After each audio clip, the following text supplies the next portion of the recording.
Aloha from Maui, Hawaii, and welcome to a Maui Music Moment. I'm your host, Randall Rospond. Our program intends to inspire, educate, and entertain you with an intimate glimpse into the sights, sounds, and minds of some of Maui's most unique musicians, songwriters, entertainers, and who knows what else.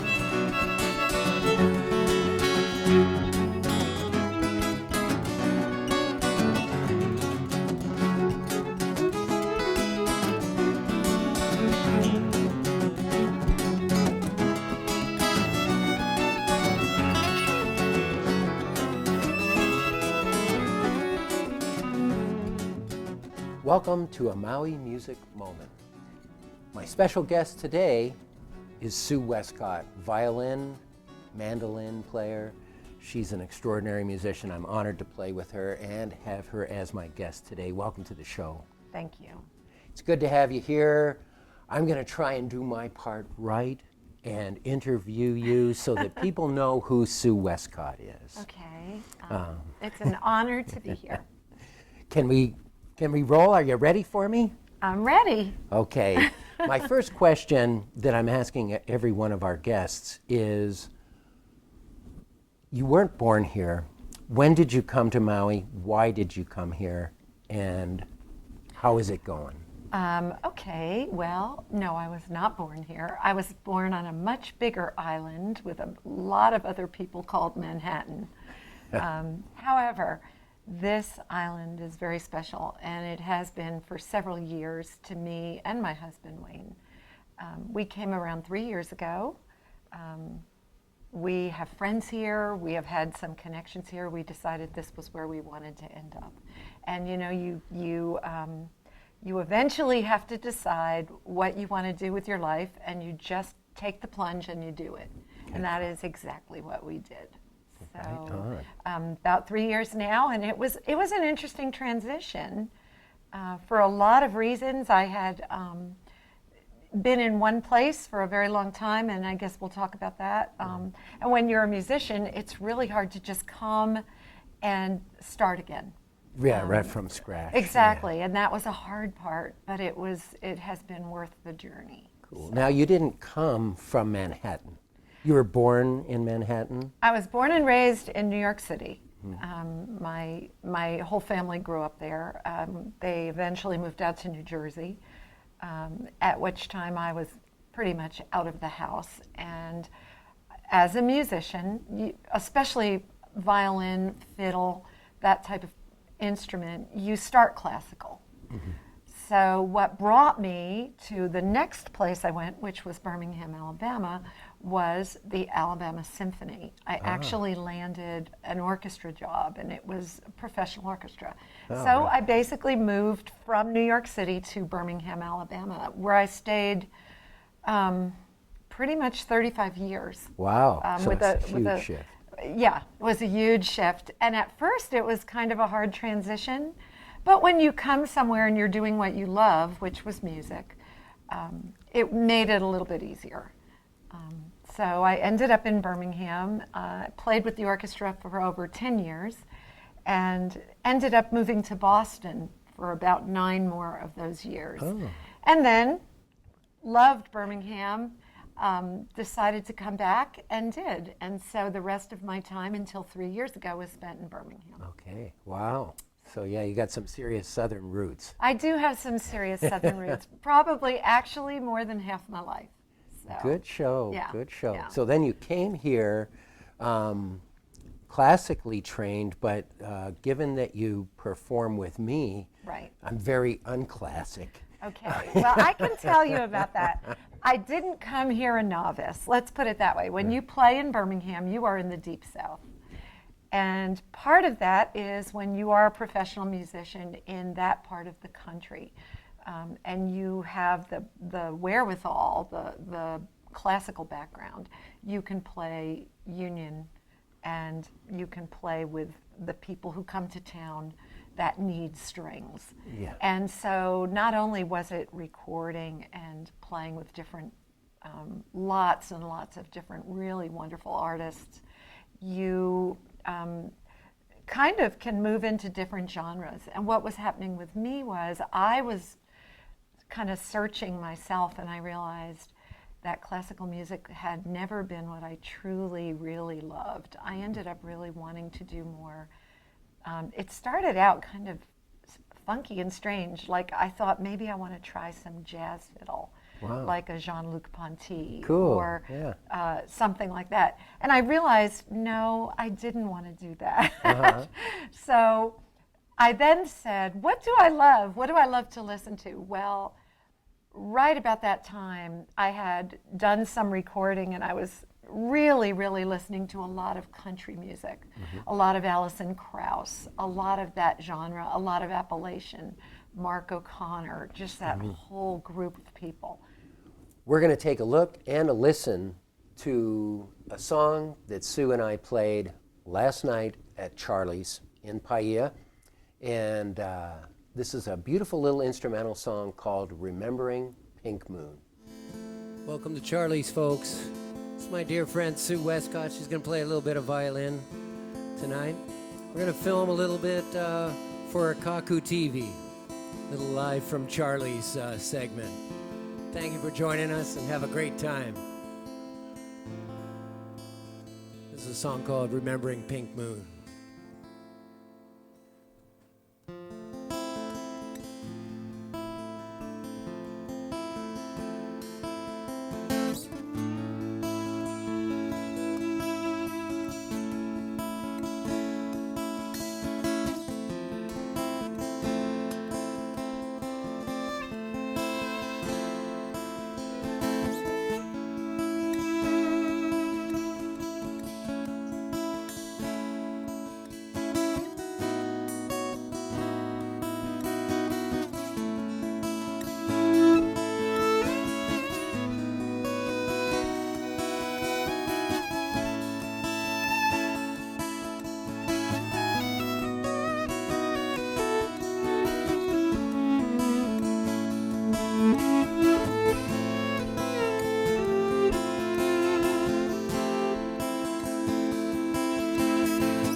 what I eventually did was I went to friends, and friends that I knew that were not classical, just from being in the same town for a long time.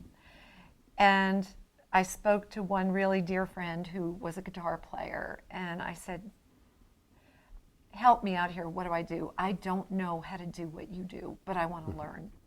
He said, I'll tell you what, if you're willing to take criticism, which a lot of people have a difficult time with that. I looked at him and I said, if you criticize me, I will listen. Just, I want to know how to do this. Good, I want to improvise. I want to learn. I want to learn from you because you are amazing. And he took me under his wing, and he would invite me to his bar gigs. Mm-hmm. And so began, and this was when smoking was still smoky bars. Oh, God. We're talking smoky bars. So I'm going to say that was about 15 years ago. And I just jumped in, both feet forward, and I learned from the best Southern, Nashville, Birmingham, Southern rock, Dixie country musicians I could find anywhere. I listened and absorbed and listened, and it just went on like that. And I made a fool of myself half the time, but I did it at 3 o'clock in the morning, so nobody really cared. But what would happen is these people recognized that I had an ear. So I had the ear and I had the technical ability to get in there, but I didn't know what I was doing. I didn't know what soloing was. I didn't know how to solo, what I was doing. So I literally had to take a lot from them. But what I will tell you is it was all worth it in the end. And what ended up happening was I began to meet fiddlers, real Southern fiddlers. And I would go to fiddle conventions, and I would learn from some of the Scottish fiddlers and some of the Irish fiddlers in town. I would absorb myself in every single piece of music I could find, constant listening, constant going to hear people. It was actually a lot of fun, but it was harder than it looked. About 5 years into it, one of the really core people who helped me out and really gave me some constructive criticism took me aside and said, you've got this, you've got this, you solo great now, you've figured it out. You don't need us to tell you what to do anymore. Now you can criticize us. And I laughed about it. I thought it was actually kind of a funny way to look at it. But I felt very honored at that because let me tell you something, some of the finest musicians I've ever encountered are in the South. And those Southern roots come straight from the country. And then from there, it got really fun because you could branch out. And once you learn the ropes, and you know this, you meet good musicians. And when you meet musicians that can play well and you gel, it's amazing.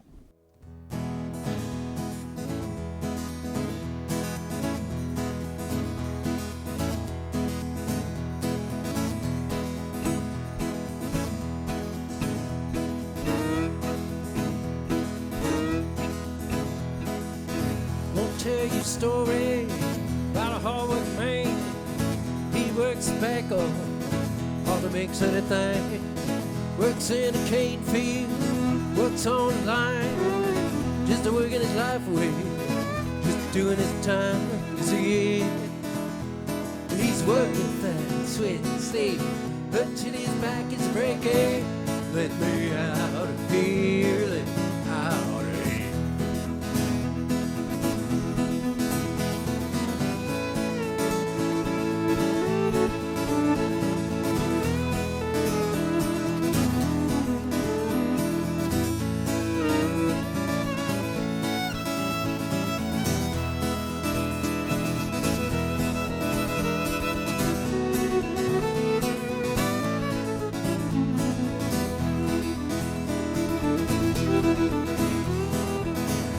Day's working, goes back and hurts, ain't got any money, all he does is curse. And here comes the boss man, say you're working too slow.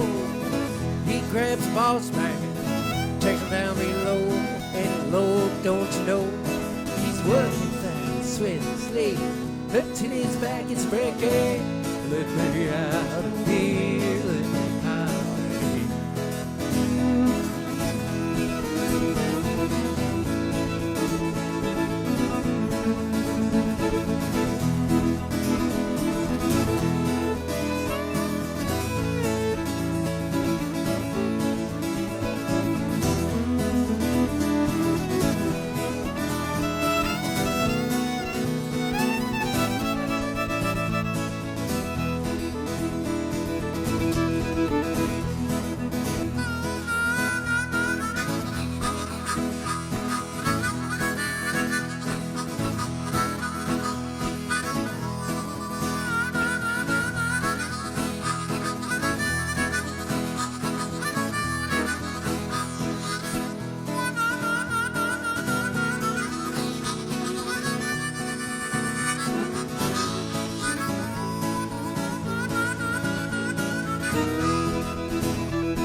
Know this story, it ain't got a rhyme. A hard-working man, know he's doing time. He's in prison, know he's in a jail. His dead old boss man never makes a bang in hell. He's working fast, sweating, slaving, until his back is breaking. Let me out of here, let me out of here.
If you're the boss man, better play the game right. And if you're the worker, better not start a fight. I know the story, I know it's true. Make sure the story don't happen to you. Yes, it really can be true. You're working, fighting, sweating, slaving, until your back is breaking. Let me out of here, let me out of here. You know you're working, fighting, sweating, slaving, until your back is breaking.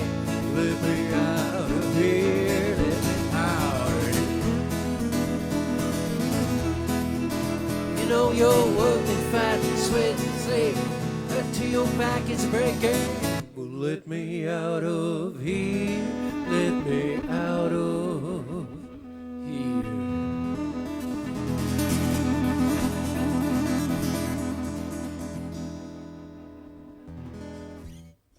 Okay, we're tuning out. Thanks for viewing.